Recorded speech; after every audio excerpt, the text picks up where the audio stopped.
Buenos días y bienvenidos a mundodesconocido.com. Hoy no vamos a hablar de nuestros políticos, esa maravillosa casta sacerdotal que nos lleva por los caminos de la contrición y el dolor, y el sacrificio. No, hoy vamos a hablar de otra cosa totalmente distinta, aunque como ya he dicho en muchas ocasiones, existe una teoría de campos unificados por la cual muchas de las cosas, por no decir todas las que tratamos en Mundo Desconocido, tienen un nexo común. Alguien quiere que usted no sepa la verdad, de aquello, de lo otro, de lo de más allá. En realidad lo que buscan es que usted no tenga o disponga de ese conocimiento. El conocimiento libera y usted está mejor siendo esclavo. Bien, vamos a hablar de la evolución humana. Concretamente de un señor, de Joyce Pye. Joyce Pye nació en 1946 en Luisiana, en Estados Unidos. Este hombre es un autor, un novelista y un guionista que se dedicó durante más de 30 años a la investigación de todos los aspectos que rodeaban la evolución humana. Él, finalmente, llegó a una conclusión sorprendente. Dice que la evolución humana parte de un proceso de intervención extraterrestre en la cual hubo modificación genética para obtener lo que estamos viendo en estos momentos, al homínido, o véase usted en un espejo, el resultado del Homo sapiens. Él escribió un libro que se titula Todo lo que usted sabe está equivocado. Bien, vamos a hacer un pequeño resumen de lo que en aquel libro pone. Las ideas que este hombre aporta son francamente sorprendentes y créame, le va a impresionar e impactar lo que aquí le vamos a decir, aunque quizás algunos de vosotros ya sepáis por dónde vamos. La idea de que fuimos creados, la aparición del hombre, ha intentado ser explicada por diversas teorías o hipótesis. La ciencia, según la ciencia, los parientes más cercanos al hombre son los grandes simios, como los chimpancés, el gorila o el orangután. Los restos más antiguos del hombre, del Homo sapiens, tienen una antigüedad de 200.000 años. Si usted busca al antecesor del Homo sapiens, verá que todo son teorías científicas o hipótesis científicas, pero no hay nada sólido, nada que podamos decir finalmente concluyente. Supuestamente, los humanos son el resultado de innumerables mejoras genéticas producidas al paso de incontables generaciones que nos remontan a los más antiguos antepasados. Digamos que eso es lo que se pensaba, que somos una especie de evolución remota de nuestros antepasados. Esto es lo que se creía hasta los años 80. Pero cuando empezaron a intervenir los genetistas, descubrieron cosas muy interesantes. La incoherencia de la aparición humana. Existía algo que aquello no cuadraba. E incluso estos genetistas encontraron importantes fraudes científicos como fue el hombre de Piltdown. Una falsificación que intentaba encontrar el nexo entre el hombre y el anterior al Homo sapiens. No se encontró. Era un fraude, una falsificación. Lo que realmente descubrieron estos genetistas y pudieron afirmar en dichos estudios es que esa población humana solo tenía 200.000 años. Antes de esto no existe un nexo genético a la misma. Hace más de 200.000 años no había Homo sapiens. No había nada parecido al Homo sapiens. Posiblemente no había antecesor del mismo. Aparentemente, y según dichos estudios, la población del Homo sapiens se remonta a 200.000 años, como ya he dicho, pero ocurrió algo inusitado, un hecho extraño, un hecho que fue un punto de inflexión en la raza del Homo sapiens, del hombre, de usted y de mí. Eso ocurrió hace más de 100.000 años. El Homo sapiens fue sometido a una gran destrucción. Prácticamente la casi totalidad de su especie fue aniquilada.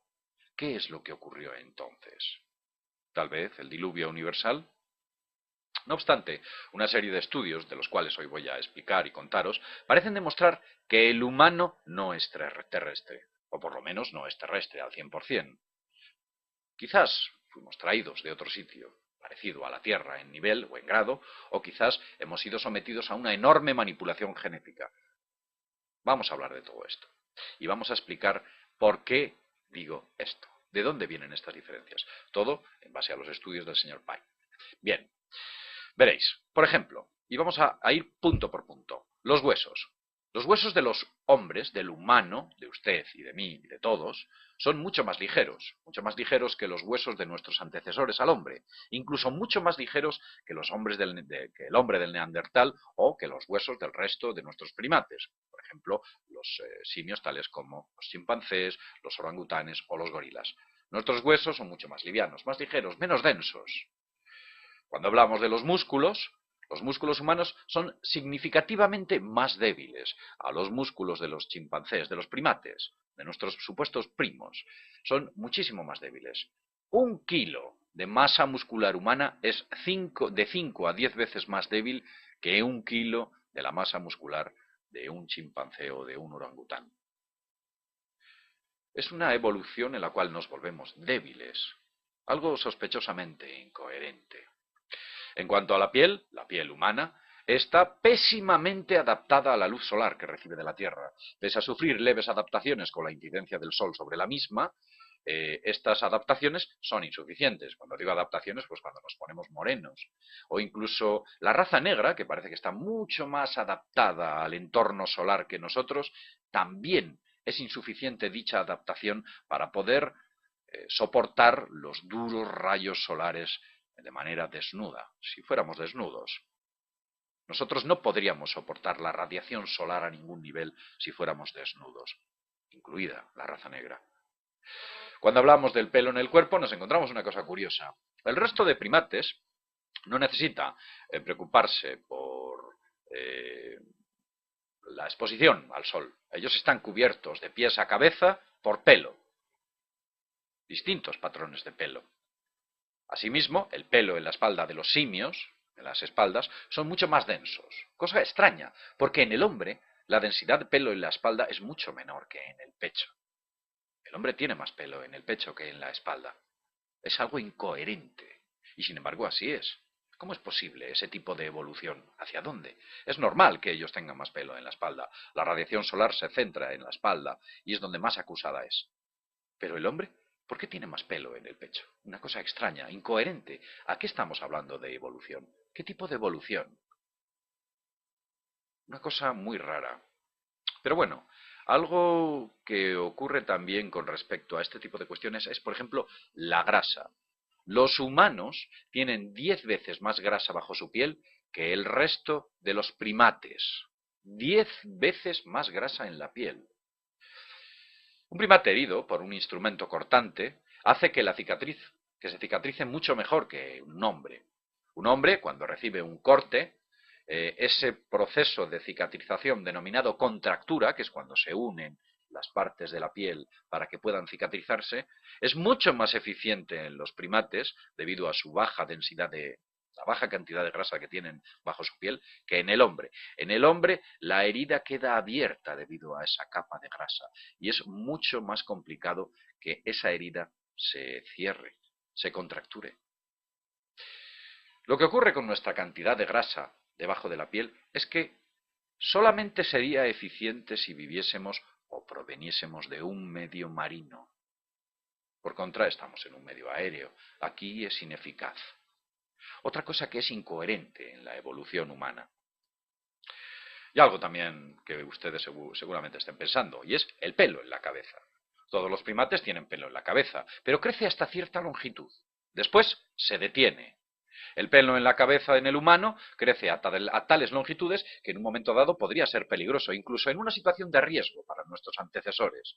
Es algo incoherente. ¿Por qué crece a tanto y no para? No deja de crecer. Sin embargo, en los primates se para. Evidentemente, en el pasado, los hombres que eran muy parecidos a nosotros, exactamente iguales prácticamente, tenían que verse obligados a cortarse el pelo. De ahí muchos instrumentos afilados, como piedras afiladas de sílex, que parece que servían para tal fin, para cortarse el pelo, para intentar cortárselo a algún nivel. Es algo incoherente, quiero decir, que no beneficia en nada, no mejora la especie, el crecimiento acusado del pelo en la cabeza. Es algo también incoherente en una evolución. Otra cosa curiosa son las uñas de la mano y de los pies. Todos los primates tienen también uñas en sus manos y en sus pies, pero crecen hasta una cierta longitud. En el hombre, el crecimiento de las uñas en los pies y en las manos no se detiene, sigue y sigue. Tenemos necesidad de cortarnos esas uñas. Nuevamente, quizás esas herramientas de sílex, esas pequeñas herramientas que se han podido encontrar, quizás no solo servían para matar animales. El cráneo. El cráneo en los humanos y en el resto de los primates es tan diferente que es absolutamente inútil esforzar en compararlos. No se pueden comparar, no encajan, es imposible. Y eso si hablamos del cráneo. Cuando hablamos de los cerebros, la comparación aquí es mucho más radical. Los cerebros humanos son inmensamente diferentes, es decir, mejorados o superiores sería una palabra injusta para definir nuestro cerebro, ya que los cerebros de los primates funcionan perfectamente bien para lo que los primates tienen que hacer, para vivir, reproducirse y sobrevivir. Su cerebro es perfecto. El nuestro está mejorado, pero ¿mejorado hacia dónde? Es un cerebro superior. Y en cuanto a el habla humana, las gargantas humanas están completamente rediseñadas. En comparación con las gargantas de los primates, la laringe ha caído de posición, una posición mucho más baja. Así los humanos pueden romper los típicos sonidos de los primates en diminutos pedazos de sonidos por modulación. De ahí la transformación al llamado habla humana, gracias a ese perfeccionamiento, que desde luego parece que viene de la nada. En cuanto al sexo, las primates hembras tienen ciclos en celo y son sexualmente receptivas en momentos especiales, en momentos concretos. Por contra, las hembras humanas no tienen ningún ciclo de celo, en el sentido más estricto de los primates. Si nos comparamos con los primates, ellos sí, las humanas no. Son incesantemente receptivas al celo. Bueno, a menos claro que ellas tengan ese proverbial dolor de cabeza que tienen habitualmente. Continuamos. Cromosomas. Es la diferencia más inexplicable de todas. Los primates tienen 48 cromosomas. Los humanos, considerados inmensamente mejores que ellos, tienen 2 cromosomas menos. Tenemos 2 cromosomas menos, tenemos 46. Esto es paradójico. ¿Cómo podemos tener una información genética menor y volvernos más eficientes? Esto no tiene sentido. Y sin embargo es real. Ahí está. Otra de las grandes diferencias incoherentes son los trastornos genéticos. Tenemos más de 4.000 trastornos genéticos. ¿Cómo es posible que tal cantidad de fallos y trastornos en los genes sea posible? Mientras que en el resto de los animales dichos trastornos son mucho menores. Es como si alguien nos hubiera diseñado con prisa, con urgencia, corriendo, rápido. El hombre tiene que salir ya, tiene que salir de fábrica. Luego también el parentesco genético. Dicen que la diferencia entre los chimpancés y los hombres es solo del 1%. Es verdad. ¿Sabéis cuánto supone el 1%? Ese 1% aparentemente tan despreciable. 3.000 millones de pares de genomas en el genoma humano. 3.000 millones de pares. Algo que parece omitirse cuando se habla del 1%. Esa diferencia es demasiado acusada como para llamar a nuestros simios cercanos primos. A todo esto, si sumamos que los llamados animales domésticos parecen provenir de la nada, y parece que han recibido algún tipo de manipulación sobre los animales salvajes. La diferencia entre los salvajes y los domésticos es notable. Es como que alguien los hubiera puesto ahí para servir y para dejar ser utilizados por el hombre. Sobre los datos existentes en cuanto a este tipo de cuestiones, sobre las diferencias entre los animales salvajes y los animales domésticos, no voy a ahondar. Esto quizás me llevaría también bastante tiempo. Pero bueno, si usted se decide puede comprobarlo, que las diferencias entre unos y otros son notables. Es como que alguien los hubiese puesto ahí. Los perros, las vacas, los caballos, un largo etcétera. Parece haber sido modificado genéticamente o traído de algún sitio lejano a la Tierra. El mestizaje selectivo no resulta una teoría convincente para la aparición de estos animales domésticos, que parecen haberse incorporado a nuestro hábitat como herramienta o alimento para el ser humano. Esto también ocurre con las llamadas plantas domésticas y su estudio requiere mucho más de lo que aquí vamos a mostrar. Si bien es cierto que no pocas culturas Tienen en su mitología historias que hacen referencias a ciertas plantas traídas por los dioses en servicio del hombre. Puede estudiarlo, aparece en muchas de las culturas. Bien, en resumidas cuentas, somos seres diseñados para algo. Y si nos ceñimos al mito sumerio de la creación del hombre, del llamado Lulu, o mestizo de un ser homínido y aquellos dioses, una fusión genética, para obtener un ser que supuestamente fue mano de obra, entre otras cosas, para los llamados dioses o Anunnaki. Es una teoría, lo sé, pero también la ciencia oficial tiene y defiende su creencia dogmática como la teoría de la evolución humana. Ambas son teorías. Recuerden que ciertas ideas, por parecer más audaces, no tienen por qué ser imposibles. Quizás se ciñan mejor a la historia que encaja la evolución humana. En realidad no hemos evolucionado. Hemos sido producto de un diseño apresurado y cuya respuesta encaja notablemente con los registros históricos de las viejas creencias de los dioses y los dioses con el hombre. En resumidas cuentas, somos mestizos de dioses. Somos dioses menores. Recuerdo en mis lecturas que la interpretación sumeria de las tablillas que efectuaba Cesaria Sitchin, cuando en ellas hablaba sobre la creación del hombre por parte de la diosa Inanna, cuando fue encargado por los Anunnaki la creación del hombre a esta diosa, a la diosa preguntaba a los Anunnaki: ¿qué iniquidades queréis que el corazón humano albergue? Fijaos qué frase. ¿Qué iniquidades queréis que el corazón humano albergue? Era una metáfora que pretendía decir que ciertas cualidades de maldad humana pueden haber sido programadas genéticamente. Si tenemos en cuenta que el amor sexual es una reacción química, quizás la envidia, la lujuria, la vanidad y muchas de esas perlas que el corazón humano alberga son producto de una manipulación genética.